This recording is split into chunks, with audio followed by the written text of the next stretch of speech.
It's time for Coffee with the Chicken Ladies, a podcast for people who love chickens. Hey everybody and welcome. It's Chrisie&Holly from Coffee with the Chicken Ladies. We're here and this is episode number 32 of our podcast where we talk about everything chicken, family, fun, and more chickens. More chickens. We drink a ton of coffee. I'm talking a ton. But most importantly, we hug chickens every day. Every day and kiss them too. Don't forget. We brew coffee from a little coffee house here in Bel Air, Maryland. What kind of coffee are we brewing today? Cold brew. Cold brew, yes, in our glasses because it is hot outside. So if you're a fan of delicious coffee and scrumptious pastries and all kinds of lunch items and you're local, head on over to Coffee Coffee. You will not be disappointed.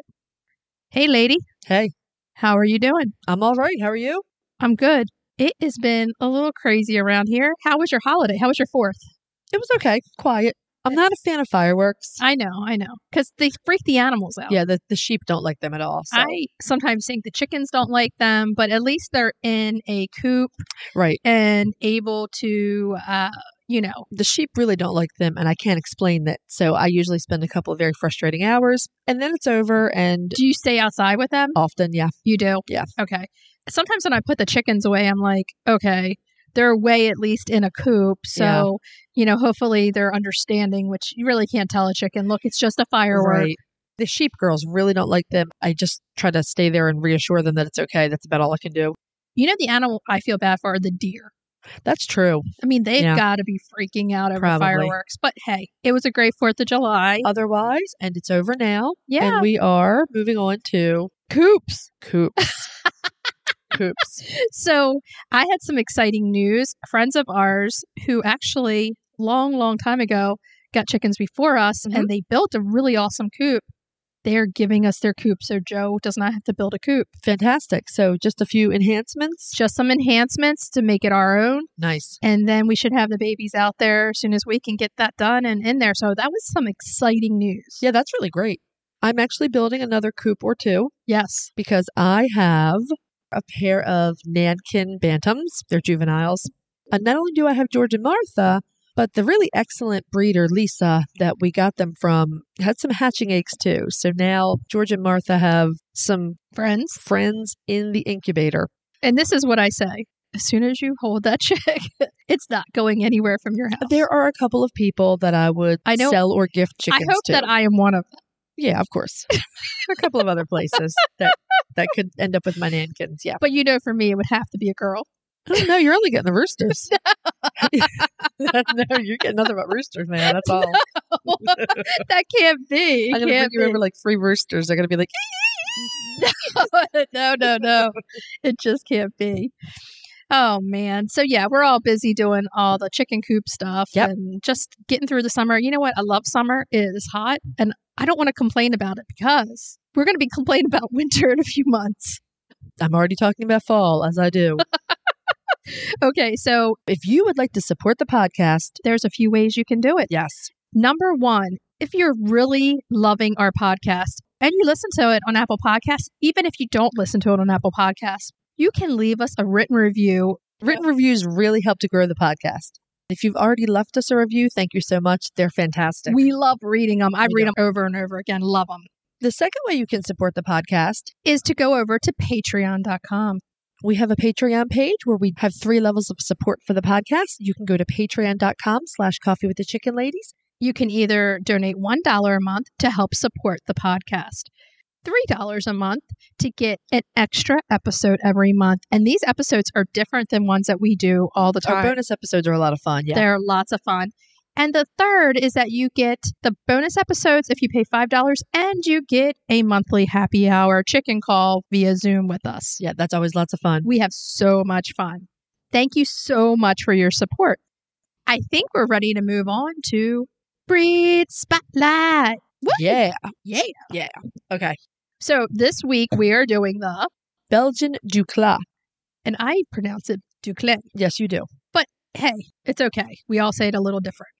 So the Belgian D'Uccle is an absolutely charming Bantam breed. It is. And I think this is the first Bantam breed we've profiled. I think it is. Yeah. if you are a member of Patreon, you would know that we've done some Patreon episodes on Bantams over there. We did. It was sort of an overview. We're going to dive deeply with this one. And our upcoming guest actually has a bearded D'Uccle. This cute little chicken, sometimes you hear it called the Belgian bearded D'Uccle, or sometimes you hear it called the Barbu D'Uccle. Okay. Barbu just means beard. Okay. Now, this is not the same as the booted Bantam, which is an English breed. Yeah, because one's Belgian and one's British. Exactly. So they they're look from two really different- similar. They both have the feathered legs and feet, but the booted Bantams do not have beards and muffs. Okay. And the D'Uccle has the beard and muffs. Yes. Yeah. Which, hey, those on any chicken give it a cuteness factor that's so high. Right, automatically super You're cute. like, yeah, I definitely want the one with the beard and muffs. They're really just the cutest chickens. So the D'Uccle is a true Bantam breed. There's no large breed counterpart. Right. And the roosters have the most ridiculous high crow that makes me laugh every time I hear Well, it. they're tiny, so they reach in and get as much as they can out. Oh, it's so funny. I love it. That's a little tiny body. They're like, I can't get it out. Just hearing my little George crow was hilarious. So the D'Uccle was developed in the town of Uccle, which is just outside of Brussels, Belgium. Joe's been to Brussels. Oh, really? Yes, Has he he been loved to it. Uccle? We have to ask him this question Okay. because he's definitely been to Brussels and he loved it. Neat. So he has to take me back. Yeah, that'd be cool. So the breed was developed around 1900. It was developed by a man named Michael van Gelder, who was a wealthy businessman. Okay. He gets the credit for developing the breed, most likely using Dutch booted and bearded Bantams. So he was not a monk. No, I'm surprised. he was a wealthy businessman, not a monk. That is shocking to me. There's a little mystery around exactly what the foundation breeds are. Obviously, it was other Bantam breeds. Yeah, because it's a true Bantam. It's not from a bigger chicken. So Exactly. The D'Uccle was accepted in the American Poultry Association Standard of Perfection in 1914. Okay. And they also appear in the American Bantam Association Standard. And they're popular in shows. Yes, they are. I mean, I think Bantam should have their own chicken shows. Who wouldn't have their... Well, they do. If you show them with the American Bantam Association, it is Bantams only. Can you imagine walking into this chicken show? Yes, I can. And all these tiny, 1 to 2 pound chickens. Yes, I love The it. cuteness factor would be through the roof. It really would. We would not leave without chickens. Oh my God, the little ones are so cute. You know you're going to end up with some nankins. I do want Bantams of some sort. I know. So I can hook you up. yeah, I know where to go. The D'Ucles are small birds, obviously, Obviously. bearded, muffed, feathered legs and feet, and they have what are called vulture hocks that you see on certain breeds, usually older breeds. Vulture hawks. These are large, stiff feathers that come out from the thigh area. Oh. And it adds to the overall feathery leg look. It adds to the, I'm small but mighty. Yeah. The Sultan is another one, and they're a standard breed. The Sultan is another breed that has the vulture when you're that hocks. little, you got to have something for defense. So they have small straight combs, they have small wattles. The females have virtually no wattle, so tiny. Nice. You don't have to worry about frostbite. Exactly. Which would be Yeah. good. So you would say that they're a really cold hardy chicken, except they're tiny. That's what I was going to say. If they're a small chicken, that's going to be hard for their little body to keep warm because they're not going to have the big feather load. I mean, they'll have feathers, but So in a mid-Atlantic winter, the Bantams will be fine most of the time. But what will I have in my coop? cozy heater. That's right, to make sure they can get through. Yeah, I mean, you definitely have to make some provisions. That's The for sure. females weigh 22 ounces, and the cockerels are 26 ounces. I mean, they're tiny chickens. They are tiny, considering 16 ounces is a pound. Right. So they're under 2 pounds. They're under 2 pounds, yeah. The D'Uccle are known as very friendly, gentle chickens. Yeah. They're supposed to be bright, alert, and really just a pleasure to have around. And for cuteness factor, everyone should have a Bantam around. These chickens are ridiculous. They just are. I love Okay, them here's so the much. other thing. If you have Bantam breeds, you could have double the amount of chickens. Exactly. I mean, they're, instead of 6 pounds, they're 1 to 2 pounds. Right. Beyond cute. I mean, I keep saying cute, but how can you not say cute when you talk about Bantam? They're adorable. So the little D'Ucles come in several different colors. Yeah. The Millefleur is the most popular. I love that one. Yes. It's a general favorite. Yes. Then there's a pure white. There's a black. There's a mottled. Which would be my favorite. Mine too. They're so cute. There's also a golden neck and a self blue. Okay, does the golden neck actually have a gold neck? Yeah, it's pretty. Mm-hmm. Okay. And the self blue, obviously, it's a blue D'Uccle. These are all the APA recognized colors. There are actually some others floating around. So the D'Uccle lay small cream colored eggs. Nice. probably around 100 a year, so maybe 2+ per week during the laying season. It's not great. It's not tons. No, I mean, I think that you, like we said, they're really popular showbirds. I think you keep this chicken for the cuteness factor and the companionship. Exactly. I think eggs are just extra, and this chicken is definitely like a companion chicken. And if you don't need a ton of eggs, If you just have an extra few yeah, kind of there, you know. because I don't think any of us are really hurting for eggs. No, we're not. Yeah. That's for sure.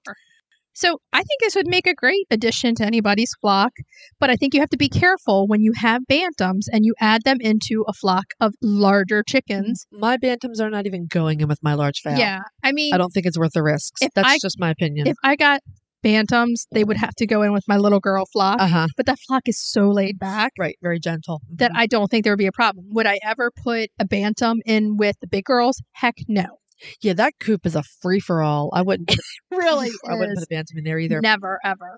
A lot of the true bantams, and the D'Uccle are no exception, they do go broody and they do make very good mothers. Obviously, they're not going to be sitting on, 10 Orpington eggs. That would be not good. No. If you had 3 little broody bantam girls, you could, hatch 5-6 eggs at least. Yeah. They are a great addition, like you're doing. You're making your own broody run. Yes. And coop. Yes. And then we're making another run for grow outs. Yeah. So you're definitely doing it the right way. I'm trying to go into this with my eyes open. One, I'm doing hobby breeding to help conserve a very rare breed that I've been fascinated with for a long time. And that's very important to me. But I also am realistic. I don't have the space, time, or the desire to put 100 birds on the ground every spring. No. So this is just very, very selective hobby breeding for minor conservation work. Right. That's where a bird like the D'Uccle is fantastic. It is not a rare breed, so you really don't have to worry about scarcity issues. If you did want to breed them yourself for a hobby, you won't have to worry about genetic bottlenecks and overbreeding. Right. There are tons of them out there. Oh, yeah. Overall, we love these little chickens. Yeah, they would make great backyard companions. Probably great I would for call kids. them more backyard companions. Absolutely. And great for kids, definitely. Yeah. Okay, so it's that time of the week again. We're going to go across the pond and have coffee with Fiona. Yeah. Yeah. I can't help but take part in the But that's why you should. It's coffee with you. Part of the fun. It's part of the fun. Yeah. So this week's Broody Report is talking about confidence. And my confidence as well as the chick's confidence. Yes. Okay. I mentioned last week that the first 7 days, I am so anxious watching these chicks because I'm waiting for everything to go wrong, just in case. We never had a problem with hens chasing chicks, but I'm waiting for it. So I'm always vigilant for that. I'm also worried about, are they going to get themselves caught under somewhere or locked into somewhere or being somewhere that they're not supposed to be. So I'm always looking for and listening for chicks doing that high-pitched cheep, cheep, cheep noise. So the first 7 days are really horrendous for me, but we're now beyond that. We're at the 10 to 14 days point at the moment, and they've become so much more confident. Now, this is a whole other ball game now because they're at this point where for the first few days, they've got to be with the brood hen. Right. They're like little satellites around Earth. They're now big planets around the sun. Yes. And they're roaming. I was going to say, are all the chicks from the different broods mixing up together now? Like, hey, are you in my kindergarten class? Do you know, it's quite funny because Cinnamon is 3 years old and Frankie is 2 years old. Their chicks are intermingling.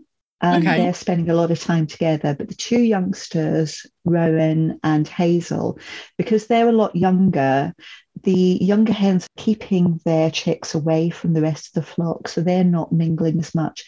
Having said that, last night, Hazel suddenly had 7 chicks, which sent me into a bit of a panic because she should have had 8. Now, Hugh said, we searched everywhere. We couldn't find it. And Hugh said, look, it's going to be in one of the coops with one of the other hens. But don't pick them up because you're just going to disturb them all. So, we'll just sort it out tomorrow morning. Next morning, Hazel suddenly had 8 chicks again. So that chick was away with Rowan or with Frankie Yeah. or with Cinnamon. Now, the interesting thing is during the day, Frankie and Cinnamon's chicks do intermingle. But if Frankie's chick goes to Hazel or to Rowan, they will basically push it away. Oh, wow. Okay. Pairs. And if one of Rowan's comes to Cinnamon, she knows it's not one of hers and will push it away. It's kind of like young moms. The first time mom doesn't really realize, like, look, the mom network is your friend. They're like, oh, I can do this all, whatever. By the time the second kid comes, you're like, can you help me? Like, yeah. But I was Exactly. really shocked that the broody hens during the day will push the chicks away if it's not theirs. But then at night, clearly one of Hazel's, who wasn't being accepted by Frankie, Cinnamon, or Rowan, was accepted overnight. So the brood hens aren't going to let any of the chicks not be warm or be somewhere. it was dark, and she was like, I don't know who this is, but It's a whatever. baby, but come on in. It could have been, oh, just come in. I've got plenty of room. That's a really interesting one. But watching them now, my biggest anxiety is that they're roaming a little bit further.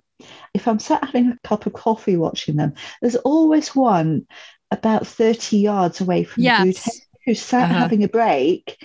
Mum's wandered off, and all of a sudden, after looking at a piece of grass intently, or an ant, or a beetle, it will suddenly realise I'm on my own. And there's this crazy cheeping, which of course puts me on high alert. But it's okay because 10 seconds later, they're running to the right hen. Yeah. Okay. But yeah, my anxiety levels are still a little bit high, but they're still better than they were in the first. That's good. That's good. But they're growing. Everybody's eating well. Everybody's doing well. And it's the road to get them to the grow out pullet stage, basically. They've got the first wing feathers. Yeah. They're experimenting with getting a little bit cute. Not much, because clearly the wings aren't big enough to actually make their little bodies, but they're trying. That's so cute. So as subsequent hens hatch more chicks, do you find there's a big divide between the older and younger chicks, or do they start to mingle after a while? They will mingle when they get to about 3 or 4 weeks old. It's a bit like there's a huge gap between a 1-year-old and a 3-year-old child. Yeah. When you get to 6 and 8, it's less of a divide. Right. So if they get to about 3 or 4 weeks old, it's not so much of a problem. But the remaining 3 hens who are going to be hatching are first-year broodies. They've never brooded before. So they will probably behave very much as Rowan and Hazel and, walk around the periphery of the flock instead of actually being with the flock. So their chicks probably won't mingle very much anyway, because the brood hens won't want them to. Okay. But thank God we have enough space for that to happen. That's all I can say. Right. Well, you guys are the pros at breeding with broody hens. That is for sure. So Thank you. Everyone should go and check out your videos, both English Country Life and the Floof Lady on Instagram, because these videos are so fun. And there will be an cute. episode on English Country Life to accompany this. So if you want to see the little chicks playing with their wings, tune into YouTube and watch the video. So, Miss Fiona, until next time, we'll see you later. Thanks. Bye. Bye. Okay, so I think it's time we move on to our main topic for the day. Okay. This is one that we've wanted to talk about from the beginning, and we feel like this is the time to do it because it's more of a season for this. So, yeah, you do tend to see this more in warmer weather. Yes. So we're going to talk about Bumblefoot today, and everyone, I'm sure, in the chicken world has heard of Bumblefoot. Yeah, it's one of those, if you're a new chicken owner, it's one of those scary words. You are afraid to hear about crop things, and you're afraid to hear about Bumblefoot. Yes, exactly. It's really not that scary. We will break it down. We'll tell you exactly what it is. We'll tell you what we do with it, and tell you about all the different types, because it's not just one. It can look a whole bunch of different ways. Yeah, I mean, and there's definitely levels of severity. So you have something that can be mild and something that can be life-threatening and then can be fatal. Right. So it's something that you need to take measures to help with. So basically, Bumblefoot is an abscess of the foot. Right. Okay. The Latin name is ulcerative pododermatitis. So what happens is on the pads, little cracks can happen in those pads. If bacteria can get in there, it can cause an infection. Right. So apparently birds get it. All the avian species can get bumblefoot. Rodents and rabbits can get it too. When you think about it, it's an animal that's going to be out and exposed to bacteria that can get in. Right. And their feet have to be very strong because they're not wearing shoes. Exactly. So if they scratch on anything, there can be little micro cuts. Right. Any kind of abrasion.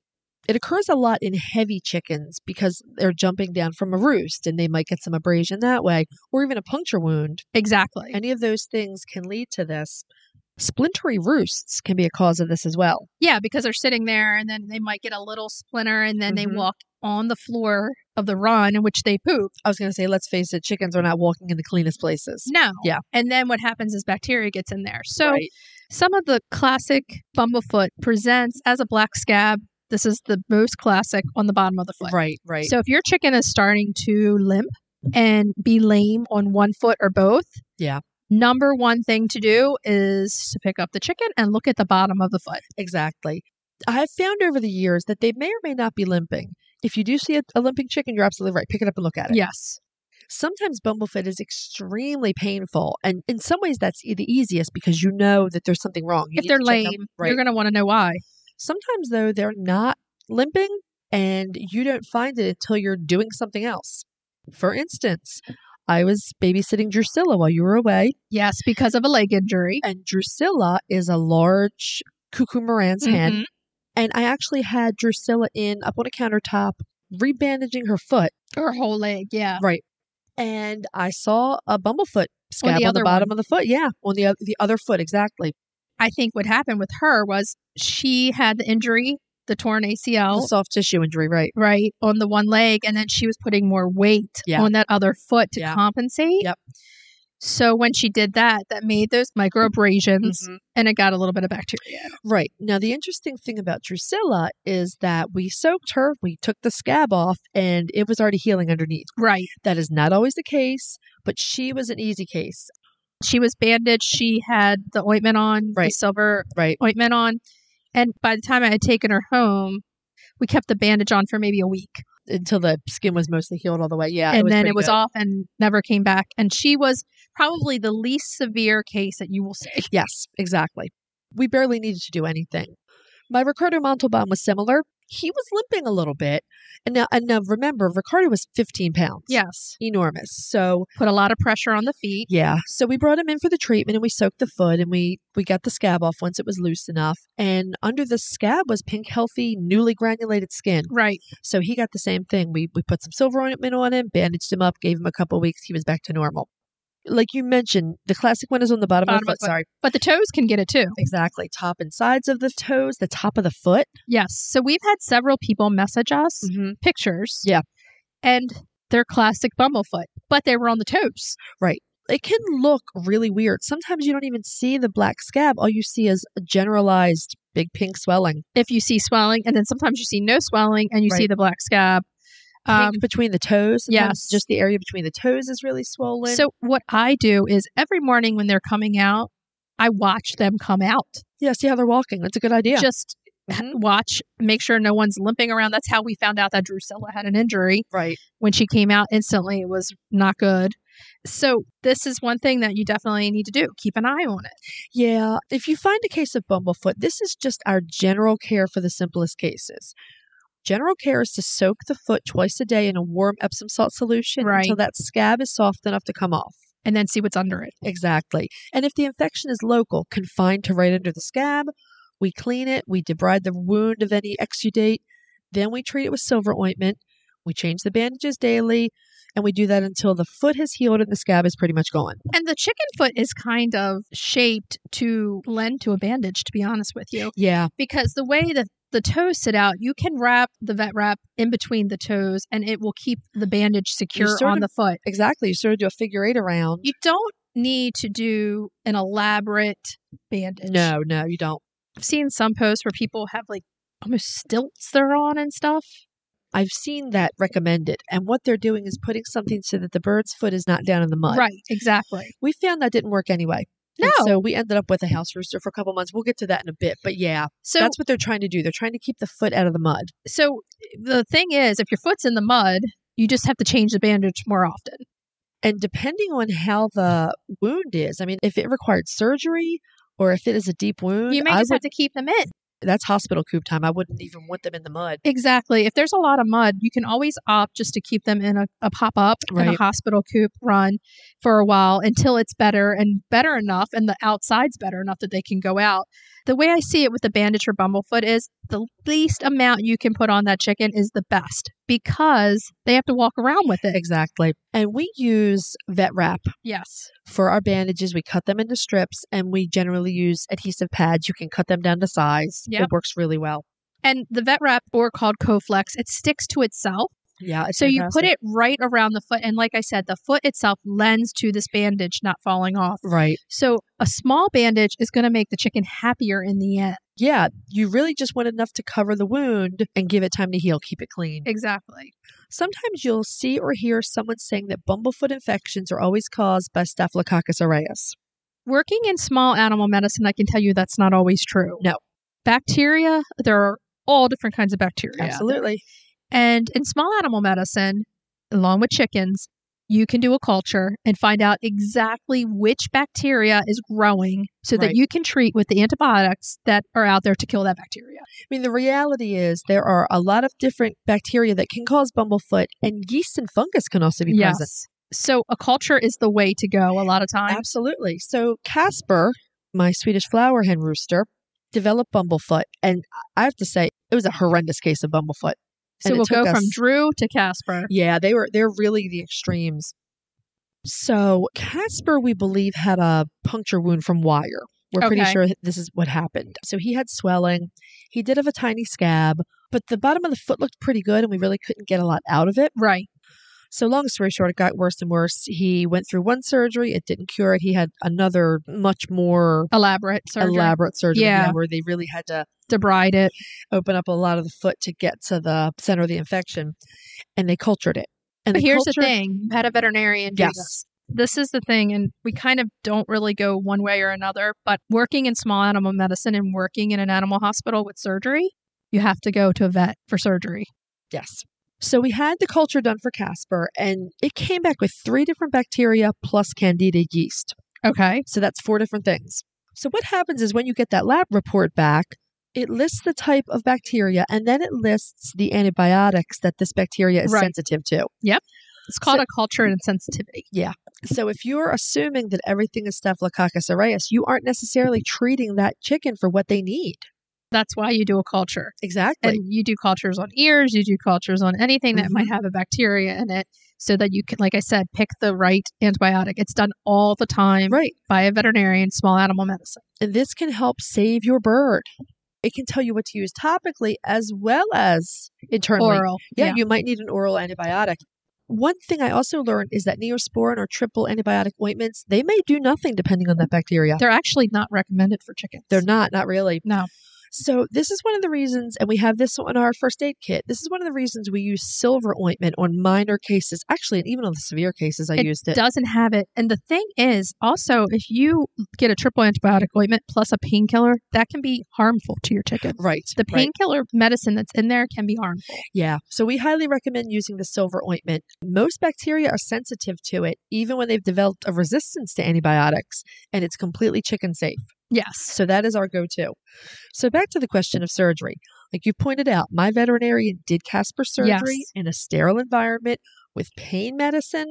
He shot him up with a local Yes. on top of everything else, left pain medicine for him after the surgery.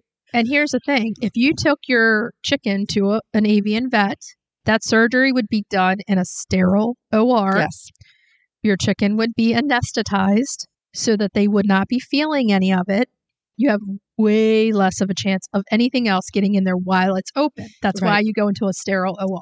And I realize a lot of people want to try to treat this at home, and that's fine for a minor case. Yeah. But some of these cases absolutely need a doctor's care. I mean, Casper's was, and I'm a very experienced chicken keeper. Yeah. Casper's bumblefoot was incredibly bad. I think we probably would have lost him without a veterinarian's care. I mean, there has to be a time, and we talked about this all the time, when as you have chickens longer and longer, you realize there is a time to treat yourself Yes. and then a time to seek assistance. Absolutely. And you know when that comes, it's with any animal, with yourself, like if you have to go to the doctor And yourself. the more experience you gain, the more you have the instinct to know when it's the right time. Yeah. And when it's safe to do something yourself, or when don't even attempt it. It's not safe. The thing with Bumblefoot is it starts off as a localized infection, but it can move into the bone. Yeah. It can move into the bloodstream. It can turn the animal septic. Yeah. And they can die from that. So this is a place where we strongly feel that some veterinary intervention can and will save your bird. I mean, we have the two classic examples. Drusilla was staying with you, got it. We put ointment on her and we bandaged the foot. It was better within 2 weeks. Yes. Exactly. Healed.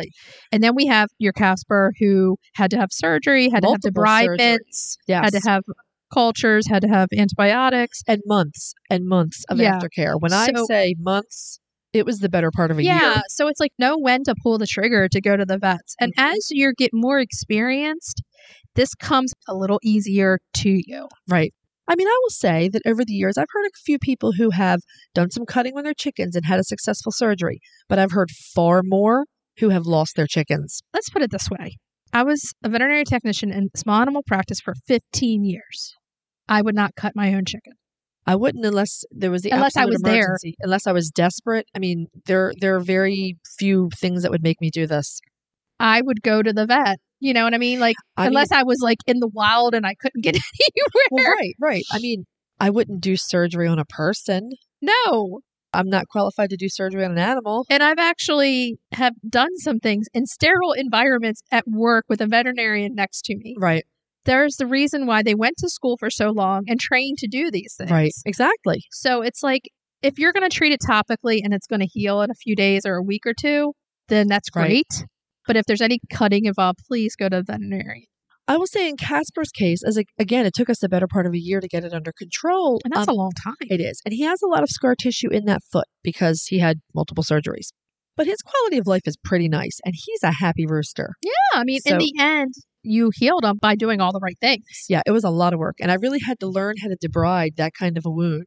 There was a learning curve there. But, I worked with the vet. We worked together and did great. The other thing I want to bring up is that chickens absolutely do feel pain. Yeah. So if you're putting a scalpel to a chicken, it is feeling the pain of They have nerves. Yeah, they do. Yeah. So that's why I'm so for taking them to the vet and getting them anesthetized so that they don't feel it. Right. And generally the vet can give you chicken appropriate pain medication afterward. Oh, yeah. Yeah, definitely. I've given it to some of my chickens for different things that they've had to go in for. Right. So, yeah, I mean, you can get pain medicine. They're knocked out. They have no recollection of this. They wake up and their foot is bandaged. Hopefully on the mend, right? It's on the mend. They're not feeling it. Again, as we talked about the culture, if you work with a veterinarian, they're going to be able to prescribe the appropriate antibiotics to treat that particular bacteria. So we're talking about what happens if it happens, but let's talk about preventing it. There are a few things that we can do to try to prevent these things from happening. Right. So the big birds, try to get lower perches for them so they're not jumping down with so much force that saves their feet from some of that abrasion. Also, you can clean the roosting bars. Yep. And that way, there won't be any bacteria that could potentially get into a microcut. Yes. Keeping the roosting bars clean. We talk about, I use a vinegar solution. Yeah, that works really well. Just plain vinegar with some cinnamon sticks and some orange peels in it for a week or two. And then I just let it sit for a few weeks on the counter and then I put it in my spray bottle. Works great. Clean off the roosting bars. I just bought some orange essential oil to put in my vinegar. Yeah. Vinegar is really interesting. It's one of the natural disinfectants, and it doesn't kill 100% of bacteria, but it kills a lot. If you're cleaning it off at least once a week when you clean out your coops, you're getting that poop that's on their feet that when they sit up there, it's less chance of it going back in the system. So that can definitely help. I give them a deep scrub probably twice a year. Yeah. And the other thing I do once a year is I get out my sander and I actually sand them. I've actually used, before I even put it in, heavy duty paint and covered it so that I could clean it well. And I always run my hand over it and just make sure there's nothing that's up there. But that's a good suggestion to sand it.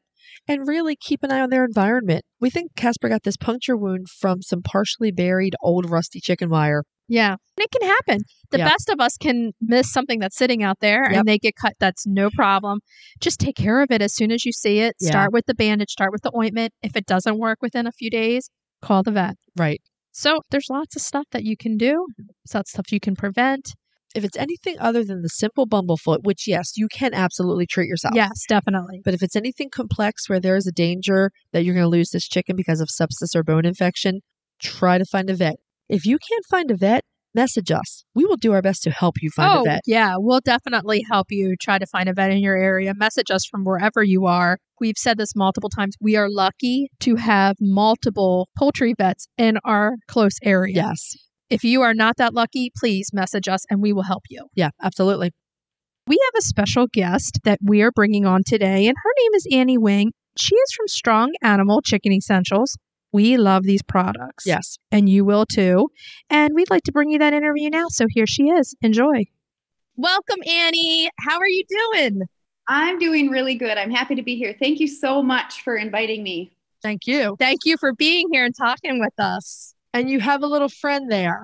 I went out to the coop because I told the girls this morning that we have a big day today, and Tinkerbell decided she wanted to come along. So she is so cute. She's really cute. Tinkerbell's a little Bumblefoot D'Uccle. She is adorable. We love those feather-legged chickens, and she's bearded too. We love the bearded ladies. Oh my goodness. I say the more unusual the chicken, the cuter the chicken. Often. Yeah. So, she's so cute. Oh my goodness.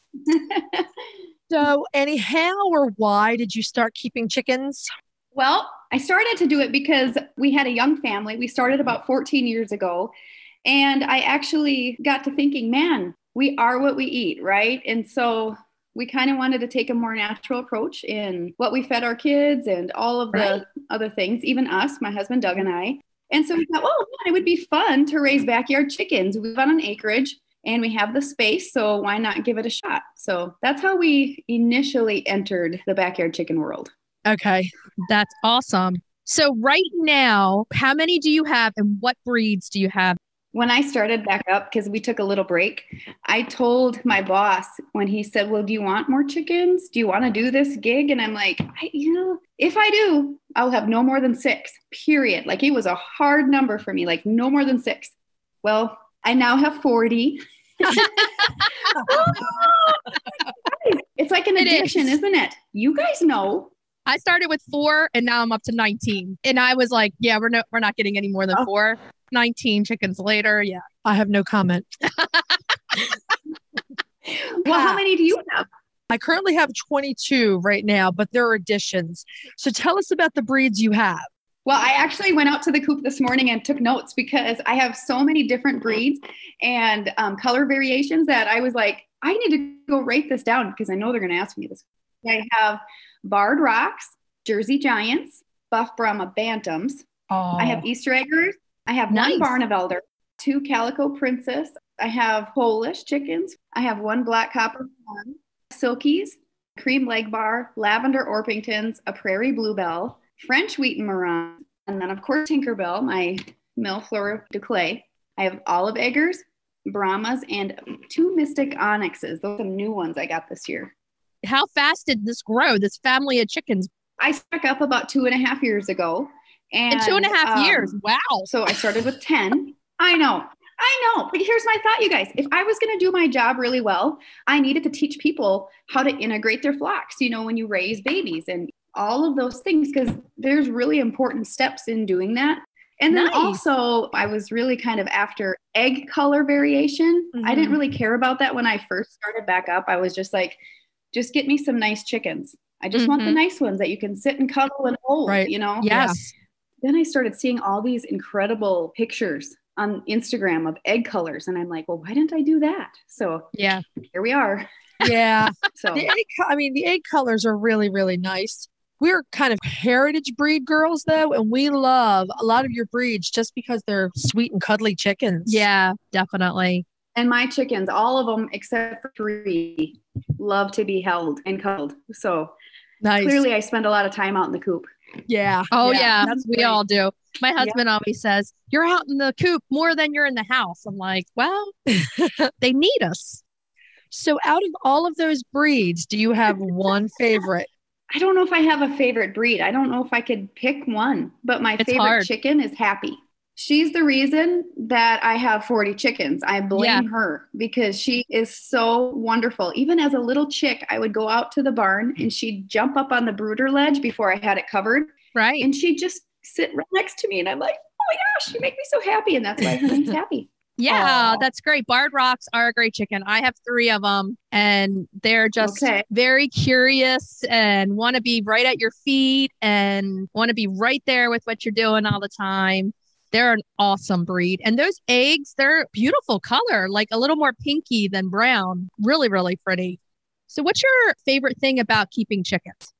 Definitely just the time out in the coop with them. It's therapeutic for me. It's relaxing. I love to just watch them. I feel like an old Sunday driver. Yeah.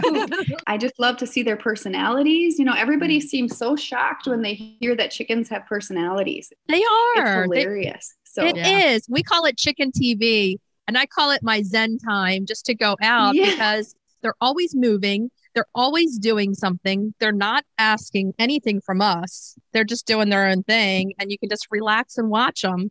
For sure. It sounds like you have an amazing flock, but we're going to switch gears a little bit, and we're going to ask you to tell us about the business. Relco actually started 50 years ago, and Strong Animals is a branch of Relco.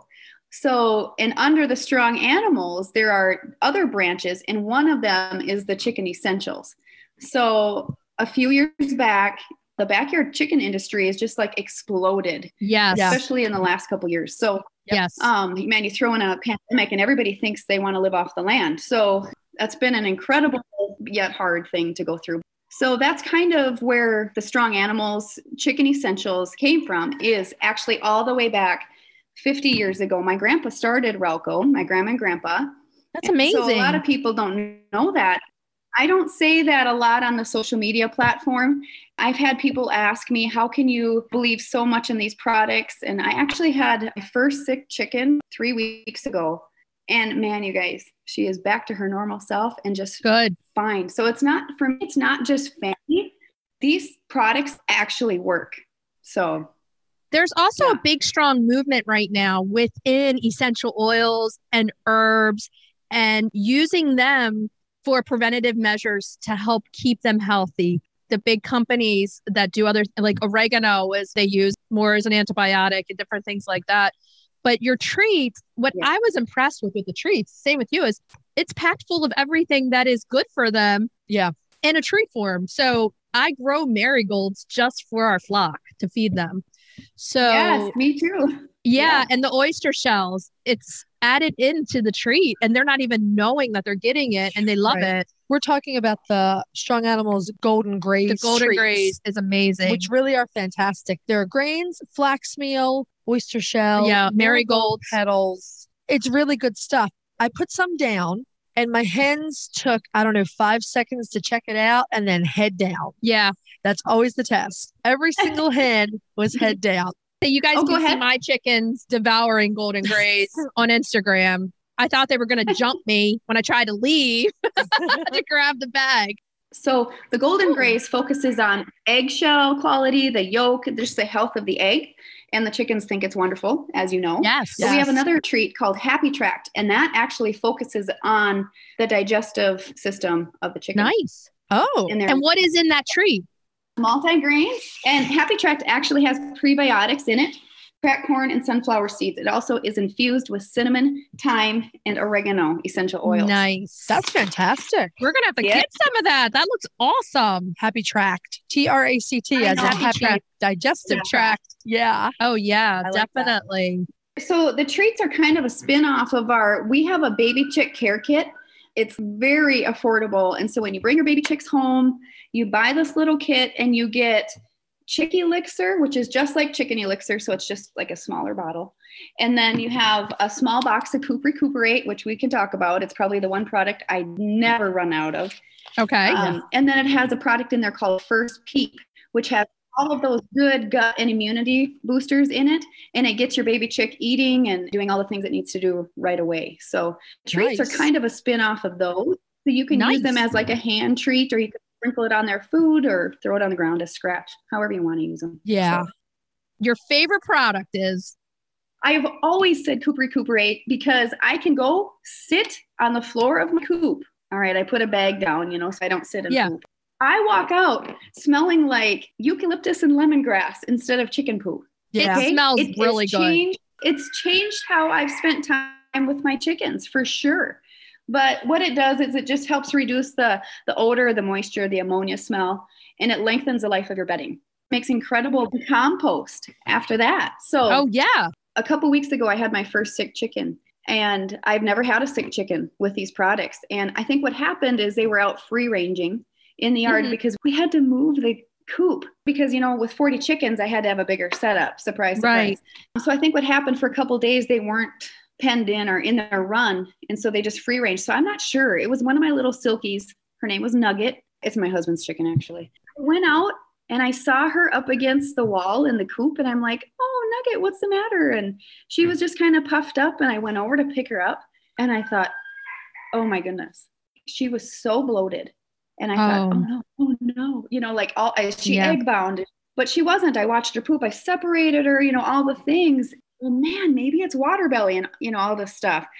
And it was a weekend, so I didn't call our staff veterinarian or nutritionist. Of course, I just tried to figure it out on my own because I have access to, I'm not a professional, you guys, I'm just going to throw that out, but I have access to top shelf professionals.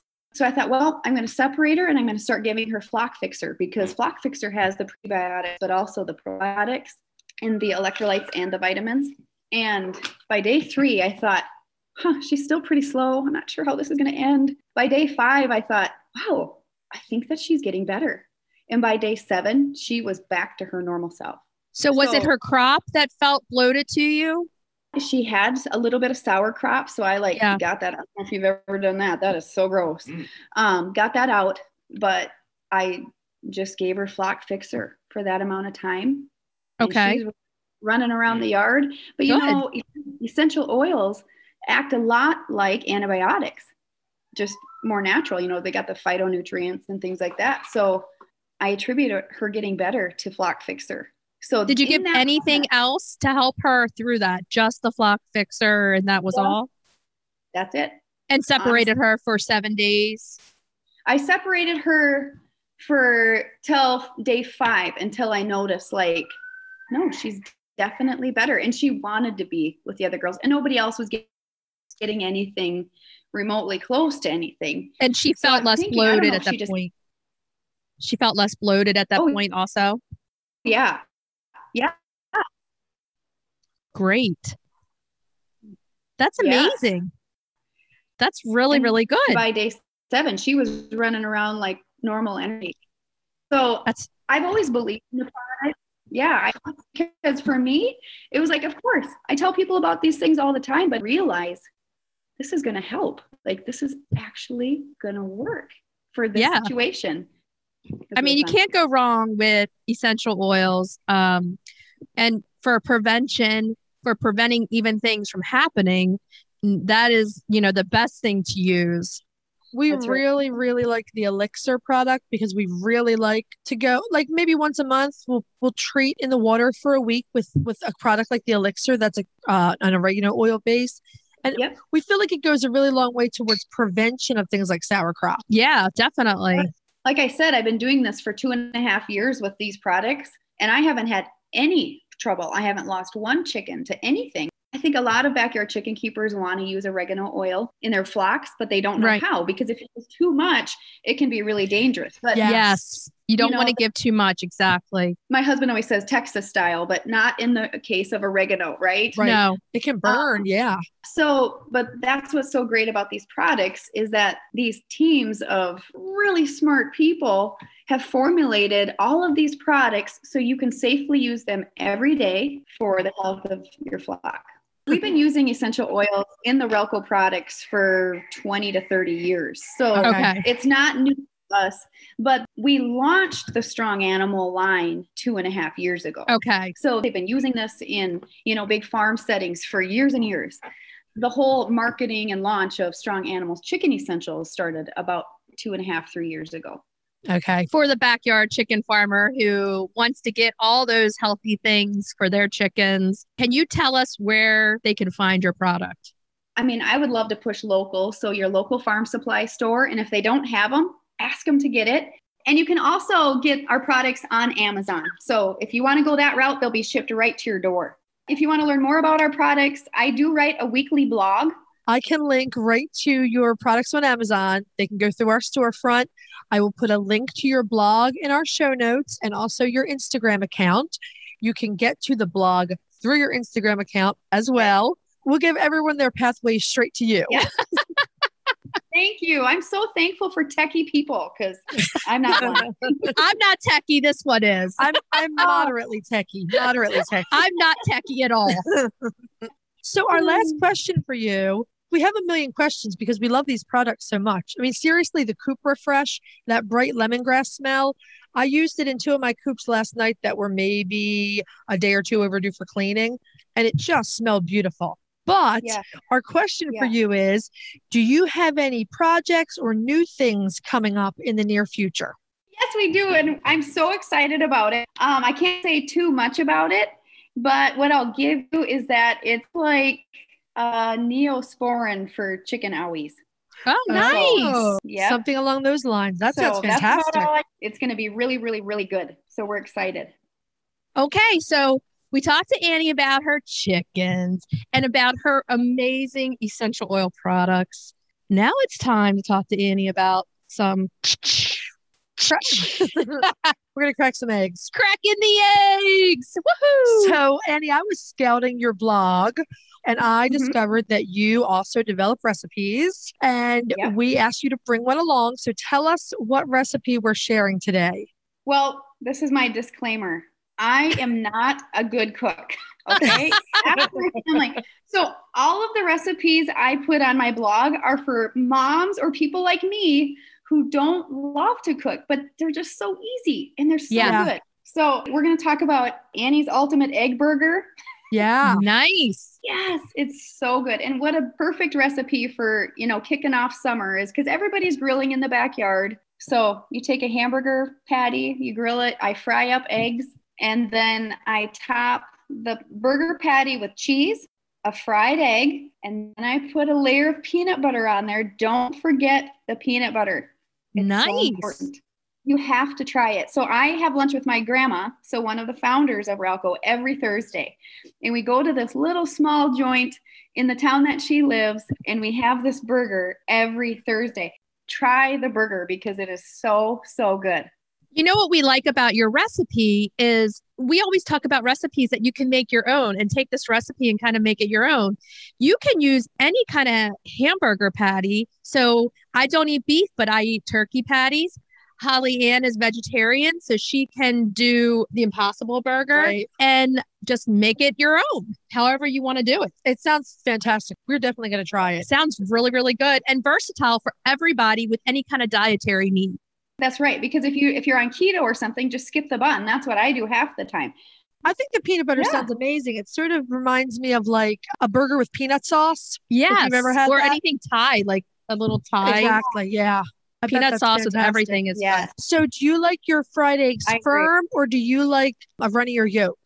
I like mine softer. I like it when it's all ooey gooey and messy. Yeah, I do too. I'm the opposite.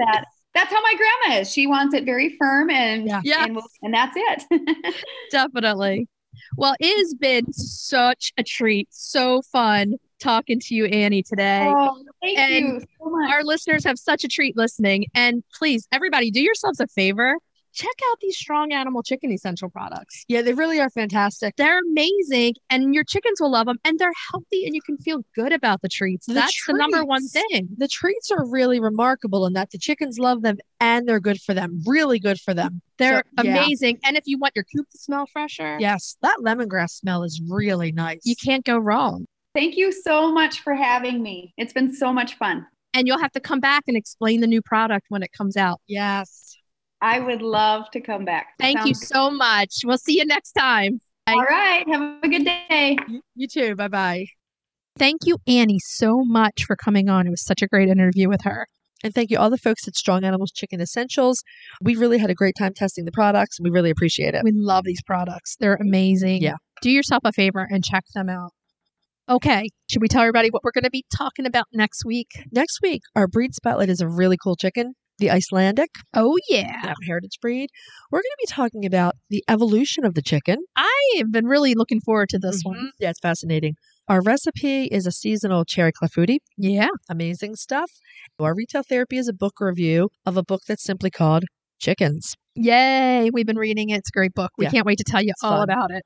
So, before we get out of here, what should we tell everybody to do? Hug your chickens. Every day and kiss them too. Don't forget. We'll talk to you next week. Bye-bye. Bye. If you'd like to see more of us, please follow us on Instagram at Coffee with the Chicken Ladies. If you'd like to help us grow the podcast, please leave us a written review on Apple Podcasts. If you'd like to become a patron of the show, please visit our Patreon page, patreon.com/coffeewiththechickenladies. Thanks for listening.